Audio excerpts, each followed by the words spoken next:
Hello guys, मेरा नाम विकास है। मैं आज आप लोगों को एरोमेटिसिटी के बारे में बताने जा रहा हूँ। एरोमेटिसिटी जो है 3 पार्ट में डिवाइड होता है। पहले एरोमेटिक कंपाउंड, पहला है एरोमेटिक कंपाउंड, दूसरा एंटी एरोमेटिक कंपाउंड, तीसरा है नॉन एरोमेटिक कंपाउंड। ठीक है। एरोमेटिक सबसे पहले हम एरोमेटिक कंपाउंड के बारे में पढ़ेंगे। तो इसके बारे में हमको 4 कंडीशन है जो जान लेते हैं। एरोमेटिक कोई कंपाउंड है कि नहीं, उसके लिए हमको 4 कंडीशन फुलफिल्ड कराना पड़ता है। यदि इसमें से एक भी कंडीशन फुलफिल्ड नहीं हो रहा है, मतलब एक भी कंडीशन नहीं फॉलो कर रहा है, तो वह क्या होगा, एरोमेटिक कंपाउंड नहीं होगा। तो पहला कंडीशन इसका है कि कंपाउंड जो होना चाहिए वो होना चाहिए साइक्लिक। साइक्लिक कहने का अर्थ है कि जो भी कंपाउंड है उसके दोनों कार्बन के एंड आपस में क्या होने चाहिए, जुड़े होने चाहिए। जैसे ये है हमारा, ये बेंजीन हो गया। ठीक, जैसे बेंजीन में दोनों कार्बन के एंड आपस में जुड़े हुए हैं। ठीक, जैसे बेंजीन हो गया। कुछ भी हो सकता है, बस साइक्लिक कंपाउंड होना चाहिए। और दूसरा कंडीशन है हमारा कि प्लेनर होना चाहिए कंपाउंड। प्लेनर के लिए हमारा होता है, प्लेनर किसे कहते हैं, तो हाइब्रिडाइजेशन जो होना चाहिए sp2 होना चाहिए और sp होना चाहिए। हाइब्रिडाइजेशन इसका क्या होना चाहिए, हाइब्रिडाइजेशन कहने का मतलब है कि संकरण इसका जो है sp2 होना चाहिए या तो sp होना चाहिए। ठीक है, ये हमेशा 2D में होना चाहिए। ठीक है, 3D में नहीं होना चाहिए। मतलब बस एक्स वाई एक प्लेन पे होना चाहिए। ठीक है, जैसे ये हमारा कॉपी है, बस इस पे स्ट्रक्चर होना चाहिए, ना कि 3D में स्ट्रक्चर नहीं जाना चाहिए। उसमें तीनों एक्सिस नहीं आने चाहिए, एक्स वाई जेड तीनों एक्सिस नहीं आने चाहिए। ठीक है। अब तीसरा कंडीशन है, 2 कंडीशन प्लेनर समझ में आई बात, कि sp2 हाइब्रिडाइजेशन हो या sp हो या 2D रिप्रेजेंटेशन होना चाहिए। ठीक है। तीसरा है कंजुगेशन। कंजुगेशन हम थोड़ा सा यहाँ से निकाल लेते हैं साइड में, कंजुगेशन के बारे में। कंजुगेशन किसे कहते हैं, ये तो हम जो है रेजोनेंस में पढ़ चुके हैं। ठीक है, फिर से जान लेते हैं कंजुगेशन में कौन कौन सा कंडीशन आना चाहिए। कंजुगेशन के लिए भी कंडीशन होता है, जैसा कि हम जानते हैं। पहला कंडीशन कि अगर कार्बन कार्बन डबल बॉन्ड है, कोई भी एटम है डबल बॉन्ड, फिर उसके बाद सिंगल बॉन्ड, फिर डबल बॉन्ड मिल रहा है, तो उसको बोलते हैं पाई पाई कंजुगेशन। ठीक, इतना बात समझ में आई, उसको बोलते हैं पाई पाई कंजुगेशन। दूसरा कंडीशन है कि अगर किसी कार्बन के ऊपर प्लस चार्ज या पॉजिटिव चार्ज है, फिर उसके जस्ट बगल वाले कार्बन से डबल बॉन्ड हो, तो उसको बोलते हैं पॉजिटिव पाई कंजुगेशन। क्या बोला जाता है, पॉजिटिव पाई कंजुगेशन। ठीक, अब तीसरी की बात करते हैं हम।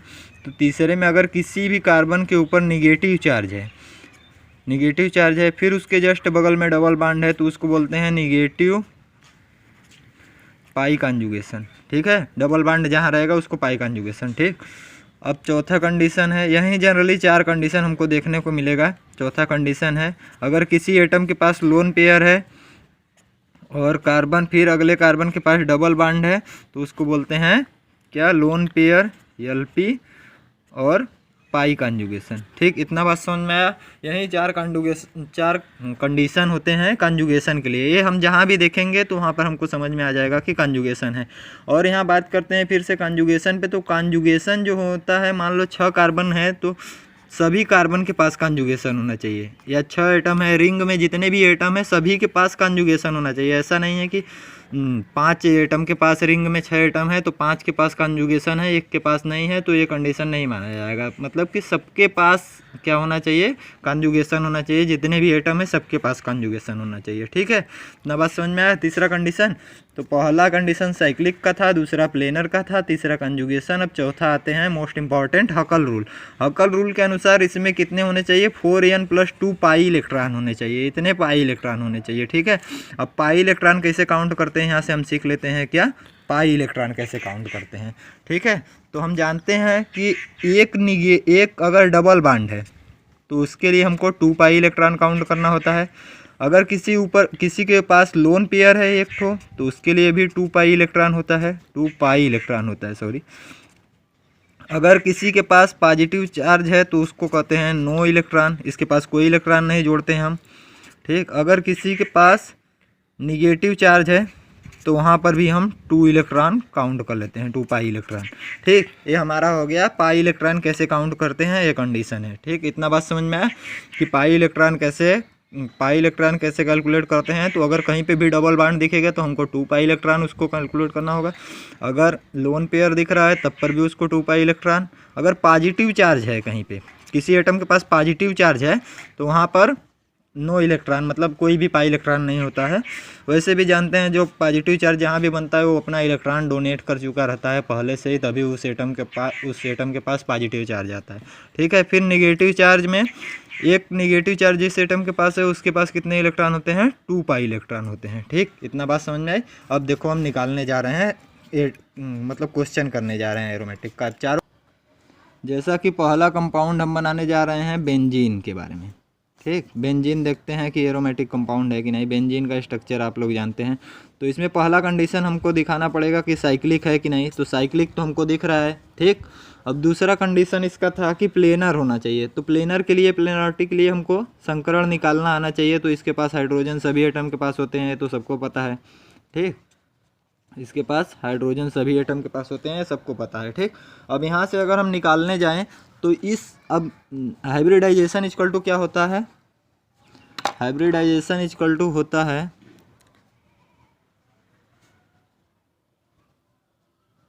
हाइब्रिडाइजेशन इक्वल टू होता है bond pair plus lone pair. इसको हिंदी मीडियम वाले संकरण कहते हैं। ठीक है, हिंदी में संकरण,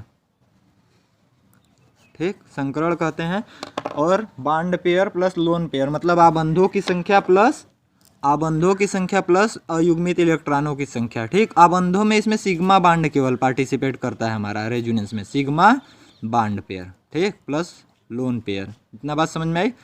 तो यहाँ से निकाल लेते हैं इसका हाइब्रिडाइजेशन। तो यहाँ से गिन लेते हैं कितना सिग्मा है इस कार्बन के पास। यहाँ कार्बन है तो 1 सिग्मा, 2 सिग्मा और 3 सिग्मा। ये नहीं गिनना है, तो पाई है ना। तो 3 सिग्मा बॉन्ड हो गया, प्लस लोन पेयर कितना है 0, तो इसके लिए 3 आ गया। इसका अर्थ है कि हाइब्रिडाइजेशन इसका कितना हो गया, sp2 हाइब्रिडाइजेशन। अब देख लो सभी कार्बन उसी प्रकार से हैं, तो सबका हाइब्रिडाइजेशन sp2 है। तो इसका मतलब प्लेनर वाला कंडीशन भी फुलफिल्ड हो गया। अब तीसरा जानते हैं कॉन्जुगेशन। तीसरा कॉन्जुगेशन, तो जैसा कि मैं बताया हूँ कि पाई पाई कॉन्जुगेशन पीछे, तो यहाँ पर देखो अल्टरनेट डबल बॉन्ड है सबके पास, तो यहाँ पर रेजोनेंस का कंडीशन भी फुलफिल्ड हो गया, मतलब कॉन्जुगेशन का भी कंडीशन फुलफिल्ड हो गया। लास्ट आते हैं हकल रूल। ठीक, जो मोस्ट इंपॉर्टेंट है हकल रूल। हकल रूल के अनुसार कितना होना चाहिए, 4n plus pi electron, 4n plus 2 pi electron होने चाहिए। ठीक, जैसा कि पीछे हम जान चुके हैं। तो अब हमें यहाँ पर 3 डबल बॉन्ड दिख रहे हैं, तो एक डबल बॉन्ड में कितने पाई इलेक्ट्रॉन होते हैं, एक डबल बॉन्ड में 2 पाई इलेक्ट्रॉन होता है, तो 3 है तो सीधे 6 पाई इलेक्ट्रॉन हो जाएगा। यहाँ से 6 इलेक्ट्रॉन लिख सकते हैं हम। तो यहाँ से निकाल लेंगे 4n प्लस 2 इक्वल टू 6। तो यहाँ से 4n इक्वल टू डायरेक्ट आ जाएगा 4 से 4 कैंसिल, n इक्वल टू 1 आ गया।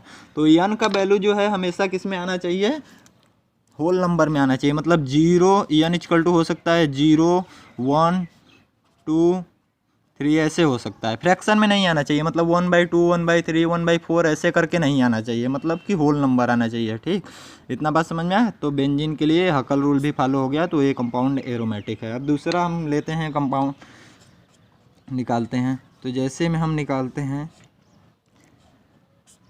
इस कंपाउंड का, अब थोड़ा फास्ट करेंगे हम लोग, नहीं ना। अब इसके लिए तो पहला कंडीशन हमारा क्या होता है कि साइक्लिक होता है, तो साइक्लिक तो है। दूसरा कंडीशन हम फुलफिल्ड कराते हैं कि हाइब्रिडाइजेशन प्लेनर होना चाहिए। दूसरा कंडीशन क्या है, प्लेनर होना चाहिए। तो सबका जानते हो यहाँ पर भी डबल बॉन्ड से हाइड्रोजन अटैच है, यहाँ पर भी और यहाँ पर भी। यहाँ पर पॉजिटिव से है, पॉजिटिव वाले कार्बन से हाइड्रोजन अटैच है, तो सबका हाइब्रिडाइजेशन क्या होता है, sp2 है यहाँ पर। ठीक है, निकालना सीख लिए हैं हम लोग। तो हाइब्रिडाइजेशन वाला भी कंडीशन फुल हो गया कि sp है, तो मतलब ये प्लेनर कंपाउंड हो गया। तीसरा है कॉन्जुगेशन। अब देखो यहाँ पॉजिटिव और पाई का कॉन्जुगेशन जो पीछे मैं बताया हूँ, ये यहाँ पर जा सकता है डबल बॉन्ड, फिर यहाँ से अगर इस बगल से लेना चाहें तो यहाँ पर भी जा सकता है। तो तीसरा कॉन्जुगेशन वाला भी कंडीशन फुलफिल्ड है। चौथा आते हैं हकल रूल। ठीक, जो कि इम्पोर्टेंट है। हकल रूल हमारा 4n प्लस 2 पाई इलेक्ट्रॉन। ठीक, अब यहाँ से एक पाई में जानते हो कितना इलेक्ट्रॉन होता है, 2 इलेक्ट्रॉन। पॉजिटिव में कोई इलेक्ट्रॉन नहीं होता है, जैसा कि मैं बताया हूँ। ठीक है, तो यहाँ से 4n प्लस 2 इक्वल टू कितना आ जाएगा, 2 इलेक्ट्रॉन। ठीक, 2 से 2 क्या हो जाएगा, उधर जाएगा तो कैंसिल, तो n इक्वल टू डायरेक्ट आ जाएगा 0। तो n इक्वल टू 0 आ गया, तो यहाँ से देखो 0 मिल रहा है, मतलब चौथा कंडीशन भी फुलफिल्ड है। तो यहाँ से भी ये भी एरोमेटिक कंपाउंड हो गया हमारा। अब अगला करते हैं, इसी में तीसरा कंपाउंड करते हैं। तो तीसरे के लिए मान लो हम यहाँ से आते हैं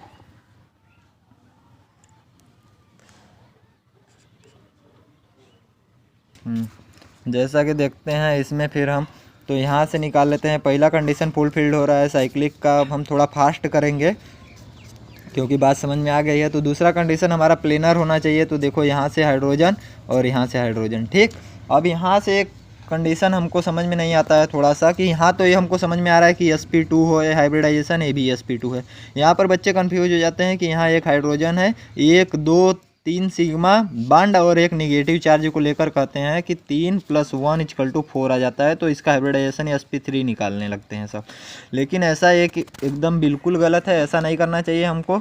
जहाँ पर भी निगेटिव चार्ज क्या होता है, कॉन्जुगेशन में होता है या लोन पेयर कॉन्जुगेशन में होता है जहाँ पर भी, तो वहाँ पर हमको उसको हाइब्रिडाइजेशन में वो पार्टिसिपेट नहीं करता है। जैसे यहाँ पर निगेटिव चार्ज पार्टिसिपेट नहीं करेगा हाइब्रिडाइजेशन में, संकरण में, तो ये नहीं करेगा। तो हमारा कितना 3 सिग्मा बॉन्ड हो जाएगा। यहाँ से 3 sigma bond plus lone pair की संख्या 0 ही लिखेंगे, तो ये भी क्या आ जाएगा, sp2 हाइब्रिडाइजेशन। तो यहाँ पर देखो, अब इसके लिए कंडीशन लगाते हैं 4n + 2 इलेक्ट्रॉन का। तो यहाँ से हम निकालते हैं, तो हाइब्रिडाइजेशन हमारा sp2 हो गया, तो ये भी कंडीशन फुल हो गया। और कॉन्जुगेशन तो है ही सभी जगह, यहाँ से निगेटिव और पाई का कॉन्जुगेशन है, तो ये भी फुलफिल्ड है। अगला आते हैं लास्ट कंडीशन जो हमारा है एरोमेटिक का, 4n + 2 = पाई इलेक्ट्रॉन का। तो 4n, अब यहाँ देखो हम, यहाँ एक लोन पेयर, एक निगेटिव चार्ज है, एक पाई इलेक्ट्रॉन, एक डबल बॉन्ड है, तो इसमें दोनों में 2 इलेक्ट्रॉन इसका, 2 इलेक्ट्रॉन इसका, टोटल 4n + 2 = 4 इलेक्ट्रॉन, ठीक। तो यहाँ से आते हैं हम, n = कितना आ जाएगा, n = 2/4, डायरेक्ट कर रहे हैं हम थोड़ा सा। तो यहाँ से कितना आ जाएगा, 1/2। ये फ्रैक्शन में आ गया, इसका मतलब ये एरोमेटिक कंपाउंड नहीं है, ठीक है। बात समझ में आई। अब अगला कंपाउंड चलते हैं थोड़ा सा। हेलो, देखिए कि थोड़ा वीडियो लंबा होने के कारण मैं पहले से ही क्वेश्चन अब लिख लिया हूँ, फिर चालू कर रहा हूँ वीडियो को। अब देखते हैं हम पाइरोल के बारे में, ठीक। इसका नाम होता है पाइरोल, तो इसके बारे में हम जानते हैं। पहला कंडीशन जो आप लोगों को दिख रहा है साइक्लिक तो है ही। दूसरा कंडीशन क्या है हमारा, प्लेनर होना चाहिए। तो हाइब्रिडाइजेशन इसका निकाल लेते हैं, ठीक। हाइब्रिडाइजेशन इसका निकालने पर देखो, एक हाइड्रोजन इसके साथ जुड़ा हुआ है, तो हाइब्रिडाइजेशन निकालते हैं अगर sp2।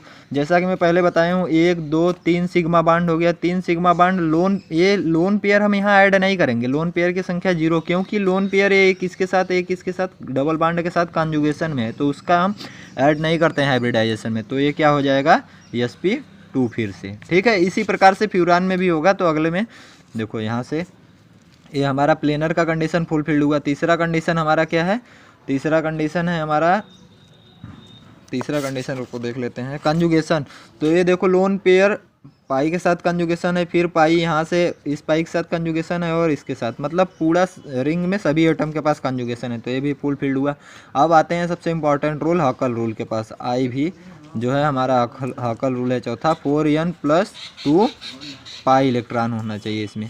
तो 4n अब यहाँ निकाल लेते हैं। जैसा कि मैं बताया हूँ कि एक डबल बॉन्ड में 2 पाई इलेक्ट्रॉन, दूसरे डबल बॉन्ड में भी 2 पाई इलेक्ट्रॉन, और लोन पेयर में भी कितने 2 पाई इलेक्ट्रॉन हो जाएंगे। टोटल देखो कितने हो जाएंगे, 6 पाई इलेक्ट्रॉन, मतलब 6 इलेक्ट्रॉन, ठीक, 6 पाई इलेक्ट्रॉन। तो 4n + 2 = 6। तो यहाँ से 4n = कितना आ जाएगा, 4। तो n की वैल्यू कितना आ जाएगी, 1।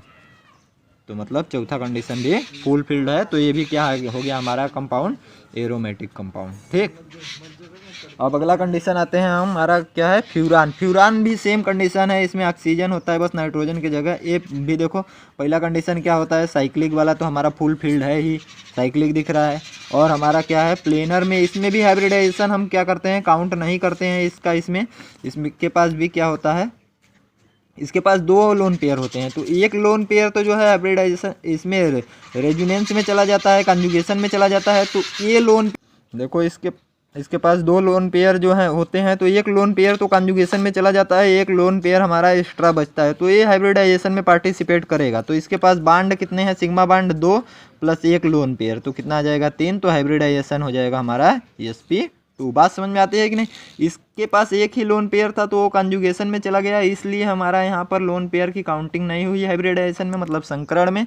लेकिन इसके पास कितना इलेक्ट्रॉन, इसके पास 2 लोन पेयर हैं तो एक तो कंजुगेशन में चला जा रहा है, लेकिन एक तो हमारा हाइब्रिडाइजेशन संकरण में पार्टिसिपेट करेगा। तो इसके अनुसार से इसका भी हाइब्रिडाइजेशन sp2। और ये तो बताया गया है पीछे, जिसके पास डबल बॉन्ड है अगर कार्बन के पास, तो ये तो हमेशा sp2 होता ही है, पीछे हम लोग सीख चुके हैं। तो ये भी हमारा कंपाउंड क्या हो गया, कंजुगेशन में चला गया और प्लेनर भी वाला कंडीशन फुल हो गया। अब आते हैं हकल रूल के अनुसार, तो हम देखते हैं इसमें। अब हकल रूल के अनुसार ये पाई इलेक्ट्रॉन हम नहीं काउंट करेंगे, ठीक है। ये इसके लिए नहीं कि एक लोन पेयर है तो इसके लिए भी ऐड कर लें कि 2 पाई इलेक्ट्रॉन है, इसके लिए हम बस यही इलेक्ट्रॉन जो कंजुगेशन में है वहीं गिनेंगे, ठीक है। तो 2 पाई बॉन्ड के अनुसार 4 इलेक्ट्रॉन, 4 पाई इलेक्ट्रॉन और एक ही लोन पेयर हमारा देगा, एक ही लोन पेयर, तो टोटल इसके पास भी कितना हो जाएगा 6 पाई इलेक्ट्रॉन। तो 6 पाई इलेक्ट्रॉन के अनुसार जैसा कि बताया गया है यहाँ पर, तो ये वाला भी एरोमेटिक का कंडीशन फॉलो कर रहा है, इसलिए इसको भी क्या कहते हैं, एरोमेटिक कंपाउंड ए भी हो जाता है। अब आ जाते हैं थायोफीन में। तो थायोफीन के पास एक लोन पेयर होता है, ये ठीक ऐसा हो गया हमारा। थायोफीन के पास कितना होता है, एक लोन पेयर होता है। तो यहाँ पर देखो ये इसी तरीके से ये भी कहाँ चला जाता है, इसके पास सॉरी एक और लोन पेयर होता है, ऑक्सीजन के ही ग्रुप का है, तो इसके पास एक और लोन पेयर, ये वाला पार्टिसिपेट कर जाएगा इसके साथ रेजोनेंस में, और ये भी सभी कंडीशन फॉलो करेगा। तो ये सेम तीनों, अगर नहीं समझ में आता है तो देख लो, तीनों एक ही प्रकार के कंपाउंड है, तो ये भी क्या हो जाएगा, एरोमेटिक हो जाएगा हमारा सल्फर। अब आते हैं हम पीरिडीन के बारे में बात करते हैं। देखो पीरिडीन के पास कितना, एक नाइट्रोजन के पास यहाँ n होता है, जो है 6 मेंबर्ड रिंग में यहाँ नाइट्रोजन होता है इसके पास। तो इसके पास एक लोन पेयर होता है, कहाँ, बाहरी कक्षा में एक लोन पेयर होता है, ठीक, बाहर होता है, मतलब देखो अब। तो इसके लिए पहला कंडीशन क्या होना चाहिए, साइक्लिक होना चाहिए, तो साइक्लिक हमको दिख रहा है। दूसरा कंडीशन हमारा प्लेनर होना चाहिए, तो प्लेनर में अब हम यहाँ से काउंट करते हैं, बना चुका है पहले से, तो एक लोन पेयर रहेगा, एक बांड यहाँ पर सिग्मा और एक डबल और एक ए।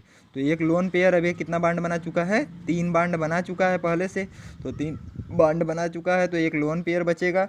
तो देखो अब इसकी हाइब्रिडाइजेशन निकाल लेते हैं, बाकी ये सबका तो जानते ही आप लोग। तो एक सिग्मा बांड, 2 सिग्मा बांड, और इसमें एक लोन पेयर भी पार्टिसिपेट करेगा, तो 2 सिग्मा प्लस एक लोन पेयर। तो हाइब्रिडाइजेशन इसका भी कितना हो जाएगा, 3 बराबर 3 के लिए हम लिखते हैं sp2। ये पीछे जानते हैं आप लोग हाइब्रिडाइजेशन। तो ये भी कंपाउंड प्लेनर हो गया। लेकिन यहाँ पर इसमें ये याद रखना है बात हमको कि जो पीरिडीन में होता है नाइट्रोजन का लोन पेयर कॉन्जुगेशन में पार्टिसिपेट नहीं करता है, लेकिन पाइरोल, फ्यूरान, पाइरोल में नाइट्रोजन का लोन पेयर किसमें, कॉन्जुगेशन में पार्टिसिपेट करता है। और फ्यूरान में यदि हम देखें, फ्यूरान और थायोफिन में, तो फ्यूरान का एक लोन पेयर और थायोफिन का एक लोन पेयर कॉन्जुगेशन में आ जाता है। कॉन्जुगेशन में आने के साथ ही वह हाइब्रिडाइजेशन में पार्टिसिपेट नहीं कर पाता है, ठीक है। तो जैसा कि मैं पीछे बताया हूँ, जो भी लोन पेयर या निगेटिव चार्ज या पॉजिटिव चार्ज जो भी कॉन्जुगेशन में चला गया, वो हाइब्रिडाइजेशन में पार्टिसिपेट नहीं कर सकता है। तो यहाँ पर ये हाइब्रिडाइजेशन में पार्टिसिपेट नहीं करेगा, यहाँ पर ये कॉन्जुगेशन में चला गया था इसलिए हाइब्रिडाइजेशन में पार्टिसिपेट नहीं किया।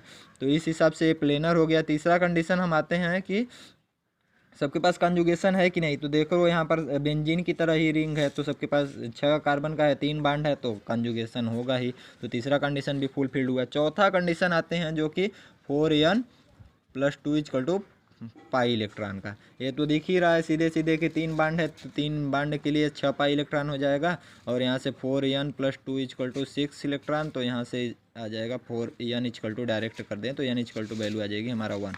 तो ये भी हमारा किस प्रकार का कंपाउंड है, एरोमेटिक। ये भी एरोमेटिक, ये भी एरोमेटिक। अब बात आती है जो इस कंपाउंड के बारे में बात करते हैं, यही देखो ये मोस्ट इंपॉर्टेंट कंपाउंड ना, इसके बारे में बात करते हैं। तो यहाँ से हमको जो दिख रहा है, तो यहाँ से जो डबल बांड है एक तरफ हमको डीलोकलाइज कराना पड़ेगा, ठीक है। डबल बांड एक तरफ हमको डीलोकलाइज कराना पड़ेगा, तो उस हिसाब से डीलोकलाइज कराएंगे जिससे हमको स्टेबिलिटी मिल जाए। मतलब ऐसे इस तरह से कराएंगे कि दोनों कंपाउंड एरोमेटिक बन जाए।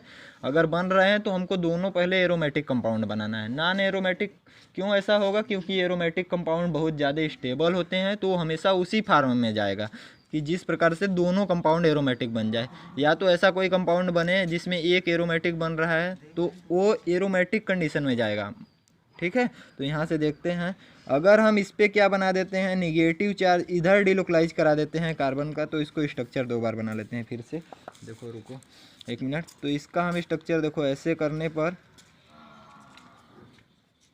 ये ऐसे, अगर इधर हम बांड डीलोकलाइज करा दिए तो यहाँ पर क्या बनेगा, निगेटिव चार्ज, और ये यहाँ से सिंगल बांड से जुड़ जाएगा, और यहाँ पर ये हमारा बन जाएगा इसके ऊपर पॉजिटिव चार्ज, ठीक है, और यहाँ डबल बांड।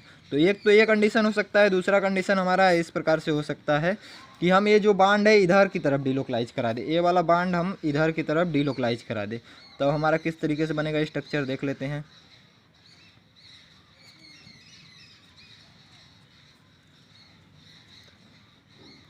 सॉरी यार, ये इस प्रकार से बनेगा। अब यहाँ पर हमारा क्या आ जाएगा, पॉजिटिव आ जाएगा, और यहाँ पर हमारा निगेटिव आ जाएगा। दूसरे तरह से डीलोकलाइज करा दिए तो ये डबल बांड ऐसे रहेगा, ये यहाँ पर ऐसे रहेगा। तो जैसे ही यहाँ पर निगेटिव आएगा हम देख लेते हैं कौन सा बनेगा हमारा, कौन सा एरोमेटिक है, कौन कंडीशन बनेगा, कौन सा नहीं बनेगा, ठीक। तो हम देखते हैं पहले इसके लिए। तो इसके लिए देखो यहाँ पर निगेटिव चार्ज आ गया, तो पहला कंडीशन साइक्लिक, तो फुल फील्ड हो रहा है, साइक्लिक सही है। दूसरा कंडीशन होना चाहिए प्लेनर के लिए। अब यहाँ पर निगेटिव चार्ज है, यहाँ पर कुछ चार्ज है, कोई मतलब नहीं, सबका हाइब्रिडाइजेशन sp2 है, जैसा कि पीछे सब में बताया गया है। इसमें भी देखोगे तो सब में हाइब्रिडाइजेशन sp2 ही है, तो ये भी कंडीशन फुल फील्ड हुआ। तीसरा कंडीशन जो है हमारा, तीसरा कंडीशन होता है कि सभी के पास रेजोनेंस होना चाहिए। निगेटिव चार्ज देखो, निगेटिव चार्ज पाई के साथ कॉन्जुगेशन में है, और इधर से भी जाएंगे तो इधर से भी पाई के कॉन्जुगेशन में है, और इधर से पाई के साथ कॉन्जुगेशन में। ये डबल बांड पाई के साथ और पॉजिटिव के साथ कॉन्जुगेशन में, इधर से भी जाएंगे तब पर भी, मतलब कॉन्जुगेशन टोटली है इस कंपाउंड में, सभी एटम के पास कॉन्जुगेशन है। तो तीसरा कंडीशन भी फुल फील्ड हुआ। अब चौथा कंडीशन जो है इसके लिए हम देखते हैं, मोस्ट इंपॉर्टेंट जो है 4n+2 पाई इलेक्ट्रॉन के लिए। अब देखो इसके लिए हम, यहाँ इसके पास निगेटिव है, तो इसके लिए हम देख लेते हैं। पहले इस रिंग के लिए हम देखेंगे कि क्या है, इस रिंग के लिए हमारा क्या फॉलो कर रहा है कि नहीं। इस रिंग के लिए जो 5 कार्बन का रिंग है उसके लिए ये 4n+2 वाला इलेक्ट्रॉन फॉलो कर रहा है कि नहीं, 4n+2 पाई इलेक्ट्रॉन वाला रूल फॉलो कर रहा है कि नहीं, हकल रूल। तो यहाँ से हम कितना इलेक्ट्रॉन हमको दिख रहा है, 2 पाई इलेक्ट्रॉन होगा, 2 पाई इस बांड का इलेक्ट्रॉन, 2 पाई इसका, टोटल 4, 2 निगेटिव का, टोटल 6। तो हम जानते हैं 6 के केस में क्या होता है, ये रूल फॉलो होता है। तो यहाँ से n की वैल्यू डायरेक्ट आ जाएगी हमारी 1। तो एक तो फॉलो कर गया ये वाला। दूसरे में देखते हैं, तो एक डबल बांड है, तो 4n+2 पाई इलेक्ट्रॉन में। तो एक डबल बांड है, तो एक डबल बांड में 2 इलेक्ट्रॉन, पॉजिटिव में कोई इलेक्ट्रॉन होता नहीं है, तो 4n+2 2। तो यहाँ से n कितना आ जाएगा हमारा 0। तो ये भी कंडीशन हमारा क्या हो गया, फुल फील्ड हो गया। मतलब ये कंपाउंड दोनों जो बन रहे हैं दोनों क्या है, एरोमेटिक कंपाउंड है। अगर अलग अलग हम देखें तो दोनों एरोमेटिक कंपाउंड है, इसलिए ये यहीं सही होगा। अब इसके लिए भी देख लेते हैं थोड़ा सा। अब यहाँ से दोनों कंडीशन तो फुल फील्ड होगा, पहला तो साइक्लिक वाला फुल फील्ड हुआ, दूसरा हमारा क्या होता है, प्लेनरिटी। तो हाइब्रिडाइजेशन तो sp2 ही आएगा, सब में जान ही रहे हो, पॉजिटिव और निगेटिव बन रहा है और डबल बांड है। तो तीसरा कंडीशन जो है क्या है हमारा, तीसरा कंडीशन जो होता है हमारा सभी जगह कॉन्जुगेशन है, भी फुल फील्ड करेगा। चौथा कंडीशन में आकर देखते हैं डायरेक्ट, ठीक है। तो यहाँ से पॉजिटिव चार्ज है, तो इसके पास कितने इलेक्ट्रॉन हो गए टोटल, एक बांड में 2 इलेक्ट्रॉन, इस बांड में 2 इलेक्ट्रॉन, तो टोटल 4 इलेक्ट्रॉन हो गए। 4 इलेक्ट्रॉन के लिए 4n+2 पाई इलेक्ट्रॉन। तो यहाँ से डायरेक्ट 4 लिख रहा हूँ, तो n कितना आ जाएगा 2/4। तो इसका मतलब कितना आ गया, हाफ। तो मैं शुरू में ही बताया था कि n की वैल्यू कभी भी फ्रैक्शन में नहीं हो सकती, तो इसलिए क्या होगा, एरोमेटिक कंपाउंड नहीं होगा। तो ये पहले से कट गया यहीं से, ठीक है। अब ये भी नहीं होगा, आगे करके देख लेना आप लोग, ठीक। अब इसके बारे में बात करते हैं। तो देखो यहाँ पर ऑक्सीजन जो है डबल बांड के साथ जुड़ा है, तो ये यहाँ पर क्या होगा, बांड डीलोकलाइज होगा। या तो ये बांड ऊपर जाएगा या फिर नीचे आ सकता है कार्बन की तरफ। ये डीलोकलाइज किधर, या तो इधर हो सकता है या इधर हो सकता है, ठीक। अगर देखो ये बांड इधर डीलोकलाइज हुआ तो यहाँ से ऑक्सीजन के ऊपर पॉजिटिव चार्ज बनेगा। तो ऐसा कभी नहीं होता है कि ऑक्सीजन हाईली इलेक्ट्रोनेगेटिव एटम है, मतलब बहुत ज़्यादा विद्युत ऋणात्मक तत्व है, तो इसके ऊपर कभी भी निगेटिव पॉजिटिव नहीं बन सकता। तो ये कभी नहीं होगा ऐसे। तो यहाँ से डायरेक्ट हम कर लेते हैं, जैसे कि यहाँ से ऐसे हुआ हमारा, ये ऑक्सीजन के ऊपर ही हमेशा निगेटिव चार्ज आएगा। इतना बात समझ में आ गई। तो यहाँ पॉजिटिव चार्ज आ गया। तो अब देख लेते हैं इस रिंग के लिए। तो इस रिंग के लिए पहला कंडीशन क्या होता है, साइक्लिक होना चाहिए, फुल फील्ड है। दूसरा कंडीशन हमारा क्या होना चाहिए, प्लेनर होना चाहिए। तो इस यहाँ पर कार्बन का पॉजिटिव चार्ज है, इसके ऊपर ये जान ही रहे हो sp2 आएगा। ये तो डबल बॉन्ड के साथ हाइड्रोजन है तो ये तो हमेशा sp2 आता है, तो ये वाला कंडीशन भी फुलफिल्ड हुआ। तीसरा कंडीशन जो है हमारा कि कॉन्जुगेशन होना चाहिए। यहाँ पर पाई और पॉजिटिव का कॉन्जुगेशन है तो ये भी कॉन्जुगेशन में आ गया, सही है। अब लास्ट आता है हमारा हकल रूल। हकल रूल फॉलो कराते हैं 4n + 2 = पाई इलेक्ट्रॉन। तो यहाँ से n = डायरेक्ट आएगा 4n + 2 = 2, तो यहाँ से n = डायरेक्ट निकाले तो हम 0 आ जाएगा, ठीक। तो ये भी एरोमेटिक कंपाउंड है हमारा, ठीक, ये भी एरोमेटिक कंपाउंड था। अब ये वाला आप लोगों के लिए होमवर्क है, ये वाला करके दिखाइएगा। चलिए गाइस आज बस इतना ही। अगले लेक्चर में हम लोग एंटी एरोमेटिक कंपाउंड और नॉन एरोमेटिक कंपाउंड के बारे में पढ़ेंगे। वीडियो ज़्यादा लंबा होने के कारण ये हम नहीं बता सकते हैं, तो अगले वीडियो का इंतज़ार कीजिए। तब तक के लिए।